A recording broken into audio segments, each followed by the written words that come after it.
감사합니다. 오늘 함께 나눌 말씀의 제목은 고난의 파도 위로 걸어오시는 주님이라는 제목으로 우리 말씀을 함께 나누도록 하겠습니다. 이 복음서에는 그 사건이 일어난 순서들이 기록되어 있습니다.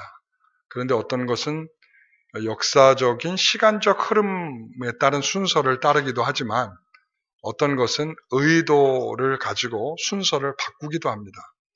예를 들자면 예수님께서 세례를 받으셨다라고 할 때에 예수님께서 세례를 받으시고 난 다음에 세례 요한이 잡히는 장면이 나오기도 하지만 누가복음에 보면 이미 세례 요한이 잡혔다 하고 난 다음에 예수님이 세례를 받으셨다 하는 장면이 나오기도 합니다. 그러니까 이게 시간의 흐름으로서 기록되기도 하지만 어떤 의도성을 가지고 이 시간의 흐름을 뒤바꿔서 기록하기도 합니다. 그럴 때에 이 오늘 마태복음부터 시작해서 마태, 마가, 누가, 요한 이 사복음서에서 이 오늘 본문을 기록할 때에 순서를 따르고 있다라고 하는 것을 알 수 있어요. 마태복음도 그렇고 마가복음도 그렇고 요한복음 이렇게 세 군데 나오는데 이 마태, 마가, 요한복음은 전부 다 오병이어 사건이 일어난 이후에 이것을 기록하고 있다는 것입니다. 이 사건은 이 물이 흔들리고 이 제자들이 고난을 당하고 그리고 예수님이 다가가서 이들이 구원을 받게 되는 이 놀라운 일은 오병이어의 사건이 있은 이후에 이 사건이 있었다라고 하는 것을 우리에게 알려주고 있습니다. 왜 오병이어의 사건 이후에 이 일이 있었는가라고 하는 것은 예수님께서 그들에게 물고기 2마리와 보리떡 5개로 5,000명을 먹이고도 얼마나 남았어요? 12강줄이 남았어요. 와, 대단하시죠? 그런 놀라운 기적을 체험하고 사람들은 예수님을 다 어떻게 느꼈냐면 야, 정말 메시아가 오셨다. 이렇게 느낀 게 아니라 야, 이분을 우리의 임금으로 삼는다면 야, 우리가 먹고 사는 문제는 걱정 없게 생겼다. 그래서 예수님을 우리의 임금 삼자. 사람들이 난리법석이 났어요. 그래서 오늘 본문을 시작할 때에 여기에 나오는 말씀처럼 예수님께서 즉시 제자들을 재촉하사 무리들을 보내고 예수님은 이 제자들을 마찬가지로 배를 태워서 건너편으로 가라 이랬단 말이에요. 그러니까 이 상황은 어떻게 되는 상황이냐면 사람들이 모여들어서 예수님을 임금을 삼으려 하고 이 예수님을 높이려고 하고 막 이러는 상황 속에서 예수님 그것을 거절하고 그들을 쫓아보내고 다 흩어버리고 제자들마저도 바다 건너편으로 보내고 있던 상황에 있었습니다. 그러면서 각각 이 복음서들마다 이유가 달리 설명되고 있습니다. 특히 마가복음 같은 경우에 보게 되면 왜 이 무리를 걸으시는 예수님의 사건이 왜 일어났느냐라고 했을 때 이렇게 오병이어의 기적을 체험하고도 사람들의 마음이 둔하여 이 예수님이 어떤 분인지에 대한 이해가 부족하여 이 사건이 일어났다. 이렇게 기록이 되어 있고요. 요한복음에서는 그런 이유가 설명되어 있지 않고 오늘 마태복음에서는 이유가 뭐냐면 첫째는 이거예요. 하나님의 아들이심을 그들에게 알려주기 위함이다. 하나님의 아들. 여러분 그래서 이 14장이 지나고 나서 15장, 16장에 가면 이 예수님에 대하여 고백할 때에 베드로가 뭐라고 고백하죠? 주는 그리스도시요 살아계신 하나님의 아들이심. 그 정보를 어디서 얻었겠어요? 여기서 얻은 거라고. 여기서. 하나님의 아들이십니다. 라고 하는 사실을 깨닫게 하기 위해서 예수님이 이 사건을 주셨다. 이렇게 말하고 있어요. 그러나 저는 오늘 그러한 내용들을 다 뒤로 하고 오늘 저는 이 본문에서 하나님께서 우리에게 또 다른 의미를 주시는 것이 있다. 이렇게 봅니다. 그것이 뭐냐면 오늘 제목이 뭐라고 그랬어요? 같이 한번 크게 고난의 파도 위로 걸어오시는 예수님. 저는 오늘 이 주제로 여러분들과 이 말씀을 함께 나누고자 합니다. 우리가 지난 시간까지 어떤 내용을 계속하냐면 이 평화, 이 평강이라고 하는 주제를 계속 제가 설교를 했어요. 오늘은 뭐냐면 그럴수록에 대한 설명을 오늘 설교로 여러분들과 나누도록 하겠습니다. 여러분, 예수님께서 이제 그들을 다 보내시고 뭐 하셨을까요? 혼자 산에 올라가서 기도를 하셨습니다. 그러니까 예수님께서는 결정적인 순간들마다 기도하고 계세요. 그것도 짧은 시간의 기도가 아니라 밤이 새도록 기도하셨다. 이 밤 사경에라고 하는 것은 새벽 아마 적어도 3시에서 6시경 그 사이를 가리켜서 사경이라고 하는데 예수님께서 그 사경이나 되어서 제자들이 물에 빠지려고 하는 것을 보았고 그들을 향해서 가기 시작한 시간이 사경이었어요. 그러니까 예수님께서 밤새 기도하시고 새벽녘이 되어 제자들을 보내놓고 난 이후에 이제 기도를 하셨다.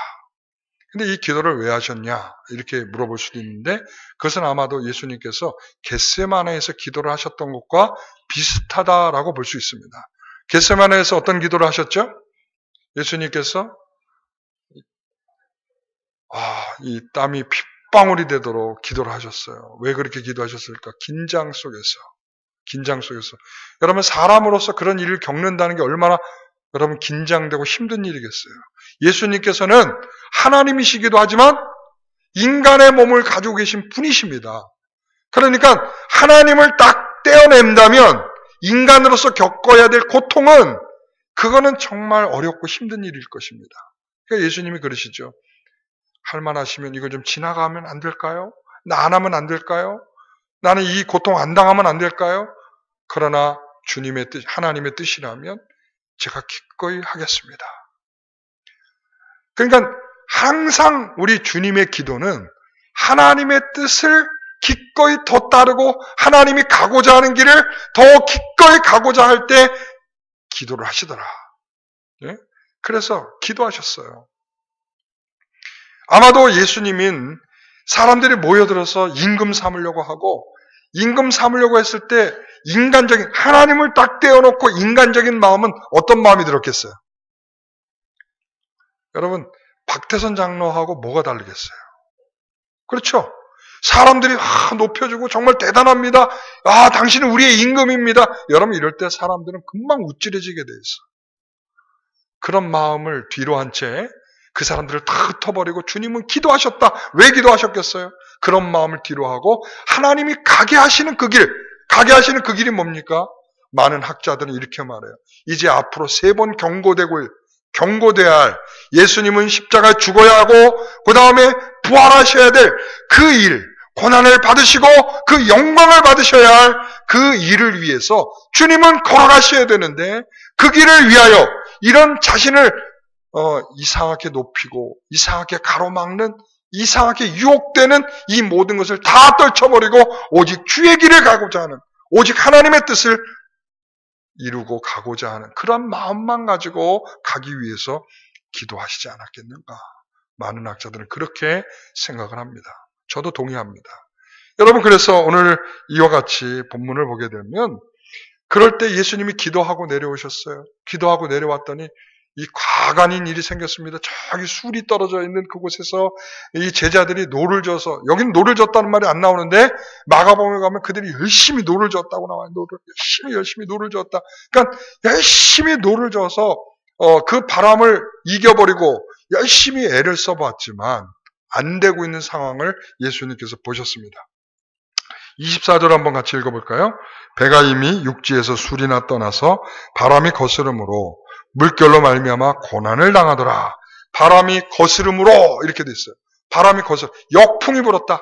그들이 가야 할 방향으로 불어주는 바람이 아니라 그들이 가야 할 방향을 거스르는 바람이 불어온 거예요. 그들은 이렇게 앞으로 가야 되는데 그 앞으로부터 뒤로 밀려가는 바람이 불기 시작하는 것입니다. 여러분 이 역풍이 분다는 것은 무슨 뜻이냐면 하나님께서 가던 길을 우리에게 잠깐 멈추도록 하는 거죠. 그때에 우리에게 무슨 말씀을 하시는 거냐면 이런 거예요. 자, 차려! 주목! 주목이 뭐예요? 네, 집중하여 나를 바라보라! 이런 거죠. 다른 데 쳐다보지 말고, 잠자지 말고, 그쵸? 저를 보라. 나를 보라. 주님께서 바람을 거스려서 그 바람을 주시는 이유는, 야, 나 봐라. 또 하나는 뭐냐면, 네 한계를 보라는 거예요. 자, 하나님을 주목해서 봐라 하는 면과 네가 못 가고 있는 그 한계를 보라는 거야. 한계. 네 한계. 그러니까 이 동시에 이걸 봐야 돼. 내가 어떤 사람인지를 봐야 되고 그 어떤 사람임을 바라보고 계시는 주님을 바라볼 수 있는 두 가지. 이게 바로 하나님께서 역풍을 주시는 이유입니다. 여러분, 가고자 하는 길을 여러분 갈 수 없을 때 사람들은 실망하고 좌절하게 되어 있습니다. 아, 하나님의 뜻이 아니구나. 물론 그럴 수도 있습니다. 하나님 우리가 가고자 하는 길을 이게 아니라면 하나님이 막으실 수 있습니다. 그런 때에 여러분 알잖아요. 바울도 열심히 로마로 가려고 했지만 하나님께서 그 길을 막으셨을 때 그가 한 일이 뭡니까? 로마서를 써서 로마에게 편지를 보낸 거예요. 그는 직접 가지는 못했지만 로마서를 통하여 그 교회를 하나님께서 돌아보도록 하신 그런 역사가 있듯이 막는다는 자체가 하나님께 다시 한번 집중하여 놀라운 일을 준비케 하시는 거예요. 그래서 여러분 로마서는 가장 바울이 쓴 서신 중에서 가장 훌륭한 서신입니다. 만약에 로마서가 없었더라면 우리의 구원의 의에 관한 칭의에 관한 교리라 성화에 대한 교리나 이런 교리들을 설명할 때에 매우 어려울 수 있는 상황이었습니다. 그러나 하나님은 그의 길을 막으시고 로마에게 이 편지를 쓰게 하셔서 하나님께서는 그런 하나님의 그 귀한 뜻을 이루도록 하신 거죠. 여러분 그것입니다. 자신의 한계를 보고 하나님의 뜻이 어디 있나를 생각하며 하나님을 다시 바라볼 수 있는 시간이 바로 이 거스르는 바람 속에서 우리는 느낄 수 있는 것입니다. 오늘 사랑하는 성도 여러분, 여러분에게는 어떤 바람이 지금 불고 계십니까? 순풍에 돛단 것처럼 열심히 여러분들이 가고자 하는 길을 열심히 지지해주는 바람이 불고 있습니까? 아니면 여러분들이 가려고 하는 그 방향으로 그것을 막고 있는 그 바람이 불어갖고 여러분 한 치 앞도 지금 전진할 수 없는 그런 바람이 불고 있습니까? 여러분 그걸 아셔야 돼요. 우리가 얼마나 한계에 있는 사람인지, 여러분 우리가 얼마나 부족한 사람인지, 이런 시간이 없으면 사람들은 자기를 잘 몰라요. 대부분의 사람들은 뭐가 이렇게 잘 되면 하나님께 영광입니다 그러지만 은근히 뭘 생각하냐면 내가 이 정도 사람이니까 이 정도 할 수 있는 거야 라고 생각을 해요. 여러분 건강하면요, 건강한 거에 대한 자기 자랑이 굉장히 있어요. 저도 보니까 언제 그러더라고요. 감기도 안 걸려요 내가 이러더라고. 아쭈 이거 봐라. 내가 준 건강인데 지가 잘나서 건강한 줄 지금 착각하고 있어. 제가 제 속으로 그랬어요. 나도 모르는 사이에 내가 건강하니까 건강을 자랑하더라고요. 내가 이렇게 원래 내가 건강한 체질이라면서 말이죠. 웃기고 있네. 너의 혈관 한 가닥만 막아도 너는 픽 쓰러지는 그런 존재야. 내가 너 한번 숨 한 번만 막아도 너는 그냥 움츠려들고 아무것도 할 수 없는 그런 존재. 그게 바로 너야. 라고 하는 게 하나님께서 우리에게 주시는 한계예요. 여러분 이 한계를 보지 못하면 주님이 보이지 않습니다. 한계를 바라볼 때 주님이 보이는 거예요. 여러분 내가 알 수 없다고 생각해야 주님이 보이죠. 지 잘난 줄 알면 결국 주님은 보이지 않습니다. 그래서 그렇잖아요. 여러분 불의의 사고를 당했던 이지선 씨, 그게 보면 그런 얘기를 해요. 나는 도서관에서 나올 때만 해도 난 행복한 꿈을 꿨어요. 난 정말 행복한 사람이었어요. 그런데 그런 불의의 사고를 당할 줄 누가 알았겠습니까? 교통사고를 당해서 불이 나서 화상을 입고 그렇게 엄청난 고통을 입게 될 줄 누가 알았겠습니까? 이게 바로 인간의 한계예요. 그 한계에 도달했을 때 그 속에서 주님이 보이는 거죠. 오늘 그들을 향해서 주님이 찾아오셨습니다. 25절 보세요. 같이 읽어봅니다. 밤 사경에 예수께서 바다 위로 걸어서 제자들에게 오시니 26절 제자들이 그가 바다 위로 걸어오심을 보고 놀라 유령이라 하며 무서워하여 소리 지르거늘. 밤 사경에 예수님께서 바다 위로 걸어서 제자들에게 바다 위를 걸어가셨어요. 야, 물 위로 이렇게 뚝뚝 걸어서 가셨단 말이죠. 왜 물 위를 걸어서 가셨을까요? 굳이 그냥 바람을 잠잠케 하실 수 있는 주님 아니겠어요? 앞전에 나왔던 사건처럼 물아 잔잔해져라 하시면 간단한 일인데 굳이 물을 위를 걸어서 가셨단 말이죠. 여기에는 전 두 가지 의미가 있어요. 이 물은 어떤 물이라고 그랬죠? 물결이 일었고 그 물결로 말미암아 뭐가 왔다 그랬어요? 고난이 왔다 그랬어요. 이 물결은 그냥 단순한 물결이 아니고 뭐라고요? 고난이란 말이죠. 누가 겪고 있는 고난이에요? 제자들이 겪고 있는 고난이란 말이죠. 제자들이. 지금 제자들이 자기의 힘으로 어떻게 해보려고 하지만 노를 저어보지만 할 수 없는 그런 상황에 있는 그들의 삶을 주님께서 보시고 그들에게 찾아가셨단 말이죠. 어디 위로? 고난의 위로 말이시죠. 여러분 여기에 의미가 있는 것입니다. 여러분 사람이 물 위로 걸을 수 있어요? 없죠? 제가 그래서 물 위로 걸을 수 있는 사람이 있는가 제가 저기 네이버 검색을 해봤어요. 여러분 있을 것 같아요? 없을 것 같아요? 있을 것 같아요? 없을 것 같아요? 없을 것 같죠? 있어요. 근데 한계는 있죠. 20보 정도. 20보 정도. 여러분 놀랍죠? 야, 여러분 한번 네이버 가서 찾아보세요. 물 위로 걷는 사람이 있는데 그 사람이 수없이 노력을 해갖고 야, 여러분 물 위로 걷는 방법은 간단해요. 예? 어떻게 하면 되냐면 물이 이렇게 닿잖아요. 빠지기 전에 그 발을 다시 옮기면 되는 거야.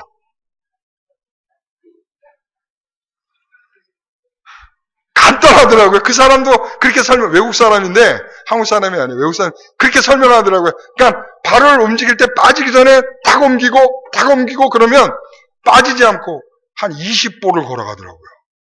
와, 저는 그거 보고 야, 이게 물 위로 걸어가는 게 그래도 한 20발자국 정도까지는 가능하구나. 제가 그걸 봤어요. 근데 20발자국까지는 가능한데 수리나 떨어져 있어요. 수리. 자, 수리. 그럼 왜? 최소한 1km, 2km 지금 떨어져요.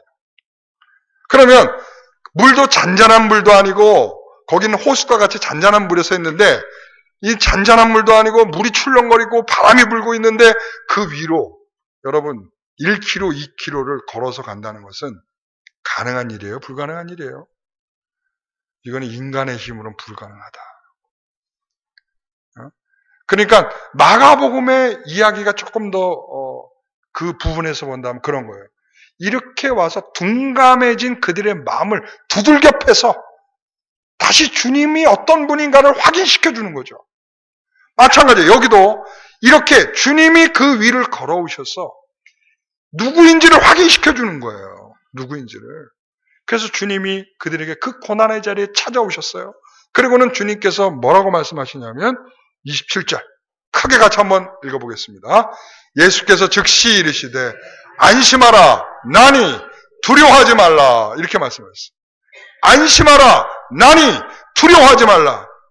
주님께서 그 고난 속에서 헐떡거리면서 소리를 지르고 나 좀 살려주세요 라고 여인이 해산하는 것처럼 소리 지르고 있는 이 제자들을 향하여 이 고난이라는 의미 속에는 그런 의미가 있어요. 여인이 해상하는 고통, 소리 지르면 여러분 그 출산하는 그 영상들을 보니까 그러더라고요.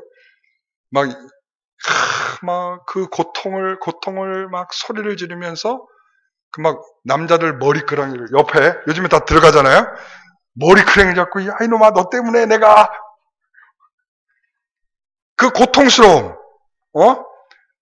여인의 해산의 고통 속에서 소리를 지르는 것과 같은 그 고통의 소리들만이 난무하고 있는 그 자리에 주님이 찾아가셔서 그들을 향하여 말씀하십니다.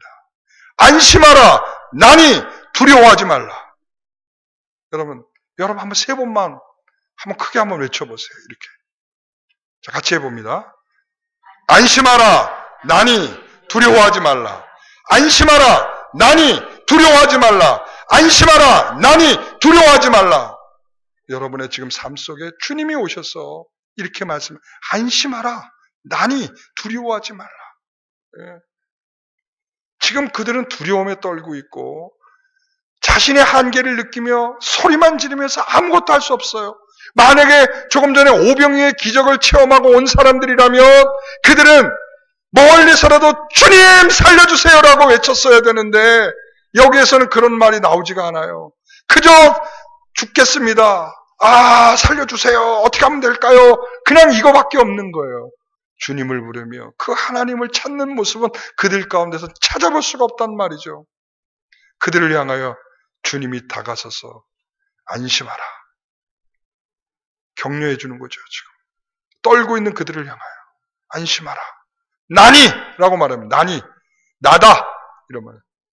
나는 나야! 이런 어디서 많이 들어본 말이죠.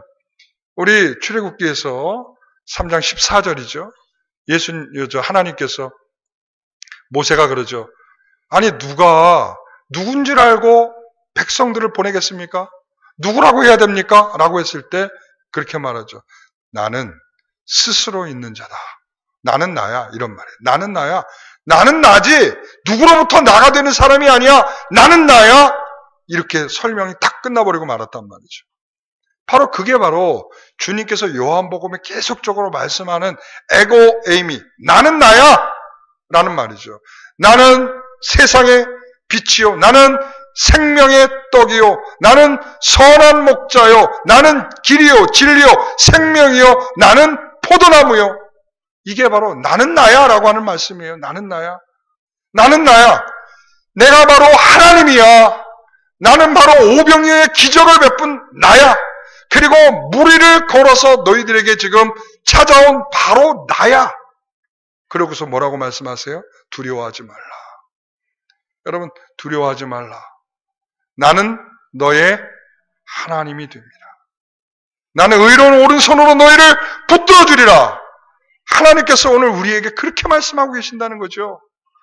여러분, 우리에게 다가오신 주님은 우리의 고난 속으로 오신 분이고요. 우리의 고난 위를 걸어오신 분이고요. 그분을 바라보는 자에게 그 고난은 이제 새로운 시간이 시작되는 것입니다. 새로운 시간이. 떨고 있던 자들 중에 그 대표적인 사람 누구죠? 베드로가 주님을 보았어요. 이게 이제 전환이 되는 거죠. 주님을 보았어요. 유령인 줄 알았는데 유령이 온 줄 알았어요. 왜냐하면 바닷속에서 나타날 수 있는 것은 뭐밖에 없어요? 유령밖에 없지. 이 유령이라는 표현이 그냥 유령이 아니라 이런 거예요. 요한계시록 14장에 나오는 것처럼 바다에서 나오는 짐승 이런 거예요. 이게 묵시문학에 나타나는 거예요. 그러니까 바다에서는 나올 수 있는 것은 악한 짐승밖에 없는 거예요. 그러니까 그런 것이 다가오는 것이라고 생각하고 있었는데 딱 보니까 누구예요? 우리의 주님이에요. 그 주님을 보게 된 거죠. 이제는 울렁거리는 이 물결보다 주님이 그 위에서 서 계시는 것을 보게 된 거예요. 베드로가 외치죠. 주여, 나도 걸어가게 하옵소서. 대단하죠. 야, 이렇게 믿음이 충만해질 때가 있는 거예요. 그렇죠? 여러분, 어디 감히 물을 걷겠다고 그래요? 그때 주님께서 와라! 그러면 그래서 갔죠. 가다 보니까 바람이 출렁거리면서 자기의 몸을 휘감는 것을 느껴지는 거예요. 그리고 이 자기 다리 밑으로 출렁거리는 물이 자기를 빨아들일 것처럼 보이는 거예요. 여러분, 그 순간 두려움이 몰려오죠. 그러면서는 믿음은 사라지고 쑥 다시 그 고난 속으로 빠져드는 거죠. 주여 나를 구원하소서라고 소리 질렀을 때에 그때에 우리 예수님께서 다가오셔서 그의 손을 탁 붙들어 주시는 거죠. 여러분, 이게 바로 현실 성도예요. 주님께서 고난을 주실 때에 주님을 조금 바라보게 되고 믿음이 조금 생겼을 때에 이제 주님으로 산다라고 어쩌고 저쩌고 하다가 보면 금세 뭐가 보이냐면 뭐가 보일까요? 환경이 보이는 거예요. 여전히 안 되고 있고, 여전히 모자라고, 여전히 건강하지 못하고, 여전히 직장이 없고, 여전히 내 삶을 갈아먹고 있는 그 현실은 나를 조금도 한 발자국도 다시 앞으로 나갈 수 없도록 나를 가로막죠. 여러분, 그럴 때에 주님을 바라보십시오. 그럴수록 주님을 바라보십시오. 그럴수록 주님을 생각하십시오. 그럴수록 주님 앞에 기도하십시오. 여러분, 그래서 올해 새해 인사, 여러분 새해 복 많이 받으세요 하지 말라고 그랬죠? 뭐 하라고 그랬어요? 기도합시다죠. 기도합시다. 우리 새해 복 많이 받으세요 이거 하지 말고, 자, 뭐 하자고요? 기도합시다. 기도합시다. 그럴수록 기도합시다. 자신의 현실 기도합시다. 조건 기도합시다. 막혀있는 현실 기도합시다. 여러분, 그 기도가 여러분의 삶을 붙잡게 하시는 주의 은혜요 능력이 될 것입니다. 여러분, 안심하라. 난이 두려워하지 말라. 여러분, 이 주님의 음성이 오늘 이 베드로가 듣게 된 음성이고요. 그리고 베드로는 그것을 듣고 조금 믿음이 있는 것처럼 보이지만 다시 현실이 보이는, 이게 바로 현실 성도라는 거예요.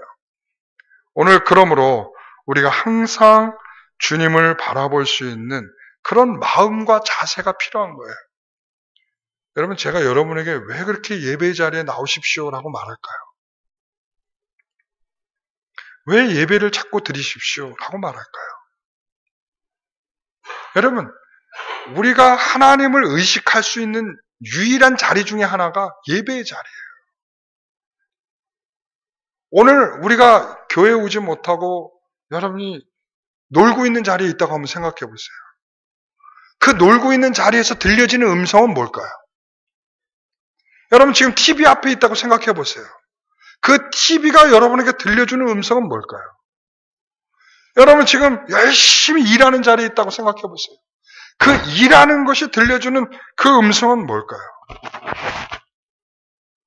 여러분, 오늘 예배의 자리에 있는 여러분들에게 지금 들려지는 음성은 뭡니까? 안심하라. 나니 두려워하지 말라. 이 말씀이 여러분에게 들려지지 않습니까? 여러분, 말씀의 자리에 있을 때 그 말씀이 들려지고 연약한 심령을 다시 이렇게 세워서 주의 뜻대로 살아보겠다라고 마음이 들지 않겠습니까? 여러분, 그래서 은혜의 자리에 한 번이라도 더 있으면 그 은혜의 자리가 여러분의 생명을 붙잡게 할 것이요. 그렇지 아니하면 여러분은 세상에 흐느끼는 그 물결 속에 좌초하는 배처럼 조금도 움직일 수 없는 그런 인생이 되고 말 것입니다. 오늘 저는 이 주님께서 그들을 향하여 찾아오셨고 그들을 이렇게 붙들어 주시고 이 일을 통하여 그들은 이분이 누구신가를 보게 됐어요. 하나님의 아들이십니다. 그렇죠? 하나님의 아들이십니다. 여러분, 여러분의 현실 속에 주님은 어떤 분이십니까? 여러분의 현실 속에 주님은 어떤 분으로 여러분에게 다가와 계십니까?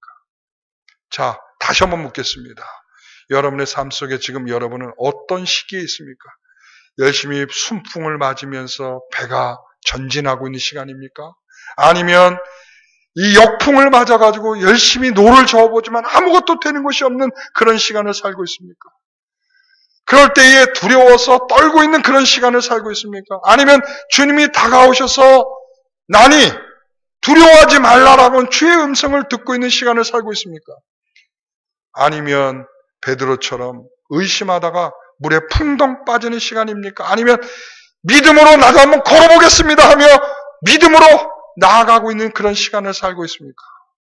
여러분, 아니면 이제 하나님의 아들이시군요 라고 하는 믿음으로 여러분 속에 주님을 끝까지 붙들려고 하는 신실한 마음 속에 살고 계십니까? 오늘 그것을 여러분에게 질문하면서 이 말씀을 마치려고 합니다. 여러분, 내가 어느 시간에 살고 있든지 주님을 바라보는 것이 사는 것입니다. 여러분, 그래서 그랬죠. 여호와를 앙망하는 자는 뭘 준다고 그랬어요? 세음을 주신다고 그랬어요. 여호와를 앙망한다는 게 뭐예요? 앙망한다. 제가 이걸 벌써 대여섯 번은 말씀드렸는데 앙망한다. 앙망한다는 게 뭐예요? 영어로는 hope, 소망한다는 소망. 하나님만 소망하는 것. 그리고 wait, 기다리는 것. 기다리는 것. 하나님이 어떤 어떤 뜻을 펼쳐주시더라도 내가 참고 인내하며 기다리는 것, 이게 앙망하는 거예요. 그러는 자에게 뭘 주신다고요? 새 힘을 주신다. 이걸 다시 말하면 주님을 신뢰하고 믿고 바라보는 자에게 하나님께서는 새 힘을 주신다. 오늘 여러분에게 들려주시는 고난 속에 있는 자들에게 주님이 또박또박 그 고난 위를 걸어오셔서 안심하라, 나니 두려워하지 말라 말씀하여 주시면서 여러분들을 붙들고 계실 주님이십니다. 그러므로 그분을 바라봅시다. 오늘 그것이 올해 우리에게 주시는 메시지입니다. 기도하겠습니다. 하나님 아버지 감사합니다. 주님께서 우리에게 주신 이 말씀을 따라서 안심하라, 나니 두려워하지 말라라고 하시는 주님의 음성을 듣는 이 시간이 되게 하옵소서. 우리는 너무 힘든 시간들을 살고 있습니다. 열심히 기도해보지만 그 기도에 응답이 없는 것처럼 아무 답이 없는 시간을 지내고 있습니다. 하나님 건강을 좀 주시옵소서. 내가 더 주의 일을 하겠습니다라고 고백해보지만 여전히 건강을 회복할 수 없는 시간을 살고 있습니다. 주여 물질의 여유를 주십시오라고 간절히 기도해보지만 여전히 힘들고 어려운 시간들로 내 삶을 살아가고 있습니다. 그러나 그 속에서 우리는 점점 주님이 보이고 주님을 집중하게 되고 주님의 말씀이 들리는 역사가 있는 줄 믿습니다. 안심하라, 나니 두려워하지 말라.